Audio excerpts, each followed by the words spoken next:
बिस्मिल्लाहिर्रहमानिर्रहीम, अस्सलाम वालेकुम। एक अहम तरीन अदालती हफ्ते का आगाज हुआ चाहता है।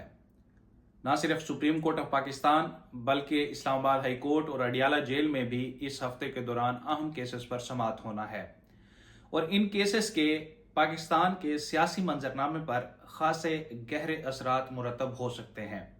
इस पर कुछ गुफ्तगू करेंगे और इसके अलावा आपको ये भी बताएंगे कि एक मुकदमा है जिसका 2019 में फैसला महफूज हुआ था लेकिन आज तक वो फैसला जारी नहीं किया जा सका। ये कौन सा मुकदमा है, कितना अहम है और आखिर क्यों इस मुकदमे का फैसला जारी नहीं हो सका, इस पर भी कुछ गुफ्तगू करेंगे।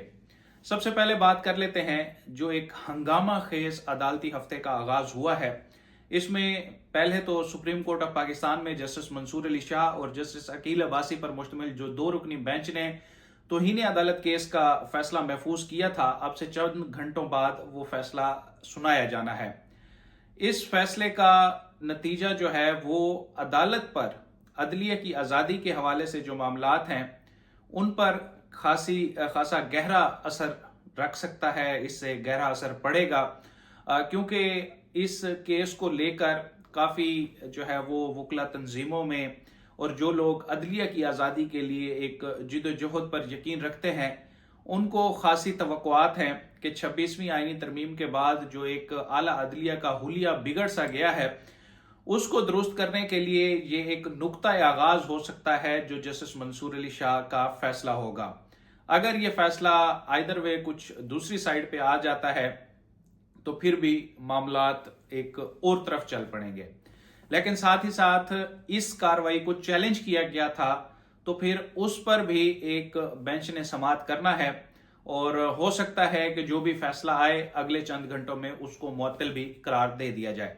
लेकिन दोनों सूरतों में खासा अहम दिन होगा सुप्रीम कोर्ट ऑफ पाकिस्तान में और इसके बड़े गहरे असरात हो सकते हैं अगर justice Mansoor Ali Shah full court bench बनाने का कह देते हैं या फिर उस कमेटी को तौहीन अदालत का नोटिस जारी कर देते हैं जिसने बेंच तब्दील किए थे, तो फिर भी खासी बड़ी ब्रेकिंग न्यूज सामने आएगी और उसके बड़े असरात होंगे। इसके अलावा सुप्रीम कोर्ट ऑफ पाकिस्तान में रवां हफ्ते के दौरान 26वीं आईनी तरमीम के केस पर भी समाअत होना है और उसके लिए खासे सख्त सिक्योरिटी के इंतजामात पहले से ही किए जा चुके हैं। सहाफियों को भी कहा गया है कि जो इस सुप्रीम कोर्ट की रेगुलर कवरेज करते हैं सिर्फ वही लोग कमरा अदालत तक जा सकेंगे और उनमें से भी वो अफराद जिनको खसूसी पासेस जारी किए जाएंगे। इसके अलावा किसी को भी सुप्रीम कोर्ट की प्रीमिसेस में दाखिल होने की इजाजत नहीं होगी। सिक्योरिटी के इस्लामाबाद में भी सख्त इंतजाम होंगे, खासतौर पर रेड जोन, और सुप्रीम कोर्ट ऑफ पाकिस्तान में भी बड़े खसूसी इंतजाम किए जाएंगे। तो ये दोनों ऐसे केसेस हैं, तीनों केसेस जिनके मुल्की सियासत और मुल्की मंजरनामे पर खासे गहरे असरात हो सकते हैं। अब बात कर लेते हैं इस्लामाबाद हाई कोर्ट की। तो इस्लामाबाद हाई कोर्ट में आज एक रुकनी बेंच जो कि नए हैं एडिशनल जज आजम खान साहब, जो अभी प्रमोट हो के कह लें या फिर उनकी सिलेक्शन हुई इस्लामाबाद हाई कोर्ट में, उनके सामने लगा हुआ है। इमरान खान और बुशरा बीबी की इद्दत केस में बरियत का जो केस था उसके खिलाफ अपील थी खबर मानेका की, उस पर वो समाअत करेंगे। पहले तो इस हवाले से बड़े सवालात उठाए जा रहे हैं कि जितने भी इमरान खान के केसेस हैं अब वो जूनियर जजेस के सामने लगाए जा रहे हैं और जो पहले से एक चहमगोइयां थी, लोगों के खदशात थे कि जो भी नया जज जो है वो लगाया जाएगा इमरान खान के केसेस उसी को मुंतकिल किए जाएंगे और फिर कुछ लोगों की जो एक ख्वाहिश है ये ऐसे फैसले आने चाहिए तो फिर उसी तरह के मन मर्जी के फैसले हो सकते हैं। अब ये एक चहमगोइयां थी, मुख्तलिफ लोगों ने इस पर तजिए तबसरे किए, लेकिन अब हालात व वाक़यात उसी तरह से हमें बता रहे हैं कि चीजें वैसे ही हो रही हैं जैसे कि पहले खदशात का इजहार किया जा रहा था। लेकिन यहाँ पर चीफ जस्टिस आमिर फारूक साहब का जो एक किरदार है वो भी बड़ा खुलकर सामने आया है कि इस तरह के अहम नोयत के मुकदमे पहले तो वो अपने पास लगाया करते थे और वहां पर भी माशाल्लाह से वो एक इसमें बड़े माहिर हैं कि मुकदमे को किस हद तक खींचना है, कब इसका फैसला देना है, कितनी तारीखों के बाद इसको किस स्टेज पे लेके जाना है। तो तहरीक इंसाफ वाले मुतअद्दिद बार जस्टिस आमिर फारूक पर भी अदम एतमाद का इजहार कर चुके हैं, चाहे वो इमरान खान हो, बुशरा बीबी हो या फिर दीगर भी कुछ केसेस में ان کی عدالت میں کھڑے ہو کے تحریک انصاف کے وکلا نے کہا ہے کہ آپ ہمارے کیسز کسی دوسرے جج کو منتقل کر دیں، لیکن جسٹس عامر فاروق صاحب نے تب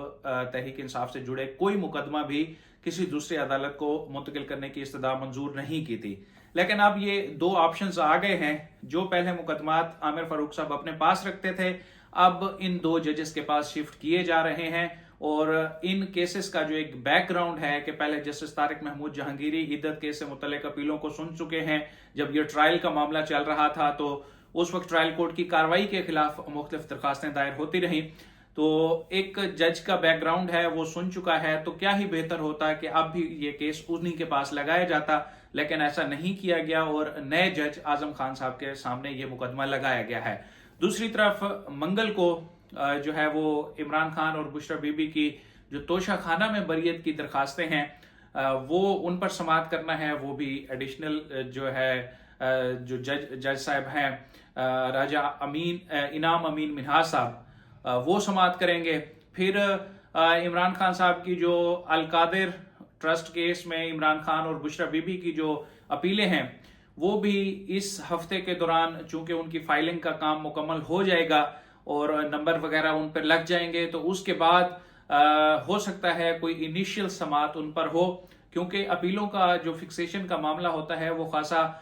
تھوڑا ایک لینتھی پروسیس ہوتا ہے، کیونکہ اپیلوں کو کہا جاتا ہے کہ وہ اپنی باری پر لگیں گے۔ پہلے اگر آپ نے ان کو ارلی ہیئرنگ کی درخواست دینی ہے تو پھر آپ نے اس میٹر میں ارجنسی پروو کرنی ہوتی ہے کہ کیوں اس کیس کو جلد سنا جائے۔ تو ہو سکتا ہے پہلے اپیلیں فائل کی جائیں، ان پر کوئی اعتراض لگے، پھر اگر وہ اعتراض کی درستگی کا معاملہ ہو جاتا ہے تو پھر ان کی ارلی ہیئرنگ کے لیے بھی کوئی درخواست دائر کی جا سکتی ہے۔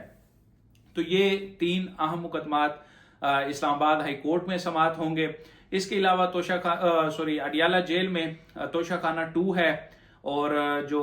9 مئی سے جڑے کیسز ہیں وہ بھی بڑے تیزی سے کنکلوڈ ہو رہے ہیں، تقریباً 10-12 گواہوں کے بیانات اس میں بھی قلم بند ہو چکے ہیں۔ تو ایک جال ہے جس میں عمران خان صاحب اور ان کے اہل خانہ کے جو افراد ہیں وہ وقتاً فوقتاً ان کو آگے سے آگے پھنسایا جاتا رہے گا، جب تک یا تو وہ پھر اسی جال میں ہی پھنستے رہیں گے، جیل میں رہیں گے، یا پھر اگر کہیں پہ کوئی کمپرومائز ہو جاتا ہے تو پھر وہ ایک دوسری طرف چیز چل پڑے گی۔ اب آخر میں آپ کو بتاتا ہوں کہ جو مقدمہ ہے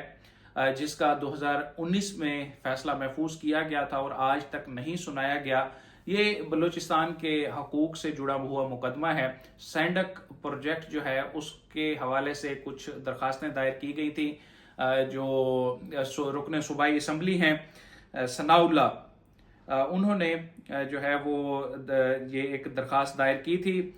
2019 میں، لیکن اس جو بلوچستان ہائی کورٹ ہے انہوں نے اس درخواست پر سماعت کی، لیکن تب سے لے کے اب تک یہ اس مقدمے کا جو ہے وہ فیصلہ نہیں جاری کیا گیا۔ ثناء بلوچ کی جانب سے یہ سینڈک معاہدے کو بلوچستان ہائی کورٹ میں چیلنج کیا گیا تھا، اور عدالت نے 2019 میں اس مقدمے پر فیصلہ محفوظ کیا تھا جو اب تک نہیں سنایا گیا۔ اب یہ سینڈک اور ریکوڈیک ایک بار پھر سے خبروں میں ہے، کیونکہ عمران خان نے ایک تو کہا ہے کہ ہم جو ایک نئی موومنٹ انہوں نے کہا ہے کہ ہم شروع کریں گے، اس میں بلوچستان کی جتنی تنظیمیں ہیں انکلوڈنگ مہرنگ بلوچ، ان سب کو بھی اپنے ساتھ ملانے کا عمران خان نے اعلان کیا ہے۔ اس کے علاوہ جو ہے خیبر پختونخوا کی بھی جو اپوزیشن جماعتیں ہیں ان کو بھی ساتھ لے کر چلنے کا عمران خان نے اندیہ دیا ہے، اور اپنی ٹیم کو انہوں نے کہا ہے کہ آپ ان سب سے رابطے کریں۔ اور عالیہ حمزہ کو جو ذمہ داری دی گئی ہے پنجاب میں، تو انہوں نے پیر پگاڑا کے حوالے سے بھی ایک سٹیٹمنٹ دی ہے کہ ان سے بھی ایک تحریک انصاف کا وفد جلد ملاقات کرے گا اور اپنی جو نئی موومنٹ ہے اس میں شمولیت کی دعوت دے گا۔ تو چیزیں بڑی تیزی سے چینج ہو رہی ہیں، دونوں طرف سے اگریسو موڈ دکھایا جا رہا ہے۔ دیکھتے ہیں کہ حالات کا یہ دھارا کس رخ میں بیٹھتا ہے، کس رخ میں جاتا ہے۔ تو انشاءاللہ جو بھی اپڈیٹس ہوں گی وہ آپ تک شیئر کریں گے۔ اب تک کے لیے اتنا ہی، مجھے دیجیے اجازت، اللہ حافظ۔